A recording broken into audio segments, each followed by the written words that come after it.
Attention mga SSS pensioners, kakapasok lang na importanteng abiso para po sa inyong mga pensyonado. Dapat alam nyo ito, mula mismo ito kay SSS. Mamaya-maya pag-uusapan natin.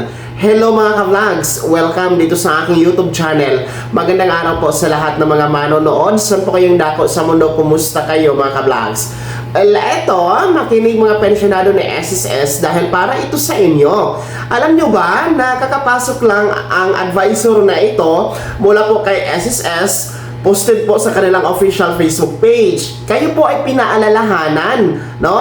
Particular po ang mga pensyonadong merong buwan ng kapanganakan nitong buwan ng Marso.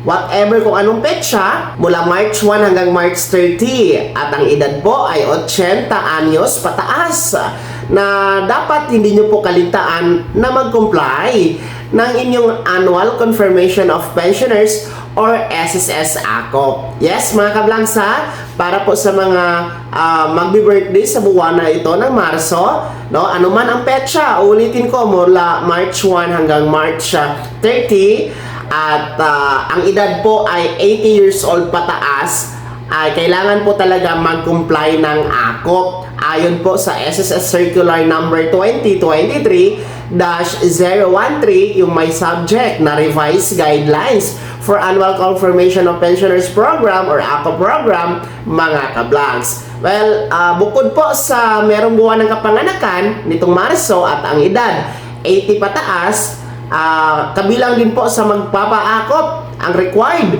ay yung mga retirement pensioners, total disability pensioners, survivor pensioners na mga namatay na miyembro. Nasa Pilipinas man po kayo o nasa abroad, required talaga mag-comply ng ACOP. Paalala po, yung mga 79 ang edad pababa, kahit birth month nyo po itong Marso, hindi kayo required na magpa-ACOP. Ha? Para malinaw po, kasi ang dami pa rin nagtatanong kung kailangan ba silang magpa-ACOP na hindi naman 80 years old. Ulitin ko, 80 years old lang pataas during the birth month, gaya nito, Marso, ang required magpa-ACOP. So, paano ba mag-comply ng ACOP? Una po, pwede po ang walk-in. Kung malapit lang po kayo sa branch ni SSS, no, kung accessible lang, nadadaanan nyo, no, kung namamalingki kayo, pupunta ng mall, tapos andun naman ang branch ni SSS, you can walk in to comply your ACOP. Doon, mag-fill up kayo ng form, available po doon, wala yang bayad. Yung mga bedridden, mga may sakit po na hindi na kaya pumunta sa SSS branch, pwede po ang authorized representative. Magpadala lamang po kayo ng authorization letter, permado po ng pensionado, tapos yung SSS ID or UMID ng pensionado, then the valid ID po ng authorized representative.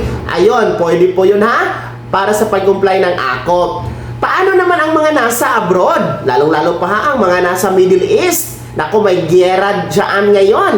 Kailangan pa bang mag-uwi dito sa Pilipinas to comply the ACOP? Ang kasagutan, wag na po. Hindi na kailangan. Kasi alam nyo ba, pwede nang mag-ACOP online through video conference. Well, paano nga ba ito gagawin? Mag-set kayo ng online appointment kay SSS gamit ang inyong My SSS account, mga ka-vlogs, para po mas-set o mas-schedule ang inyong confirmed online video conference para sa pag-comply ng inyong ACOP. So actually, mas convenience, no? Mas mabilis, mas magaan at mas komportable po ang online appointment, video conference sa pag-comply ng ACOP, kasi ilang ano lang naman yan, ilang araw lang ilang minuto lang naman po, no? Online lang po. Kahit dito ka sa Pilipinas, kung busy ka, you can comply your ACOP through video conference. So, kailangan talaga mag-comply ng ACOP. Agahan nyo na, kasi ngayon is March 9 pa po tayo. Nasa first week pa tayo, no, ng buwan ng Marso, pero wag nyo nang paabutin ang deadline na March 30. Ngayon pa lang, simulan nyo na mag-comply ng ACOP, no, para siguradong makomply ito at hindi makaligtaan. Kasi kapag nagkataon po na makaligtaan ang pag-comply ng ACOP, puputulin ni SSS ang inyong pensyon. Baka magtaka kayo, walang pensyon na papasok sa ATM card ninyo darating na buwan ng Abril or Mayo or Hunyo, mga ka-vlogs.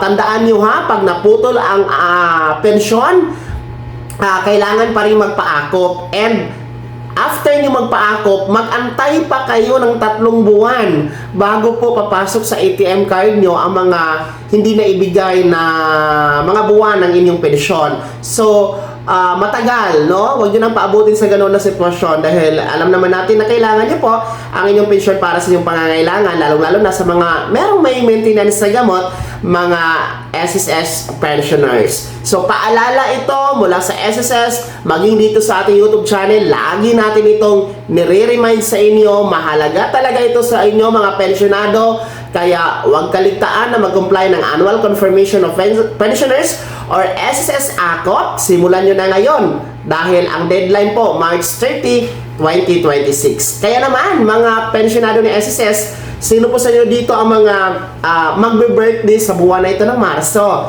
Happy birthday sa inyo lahat ha!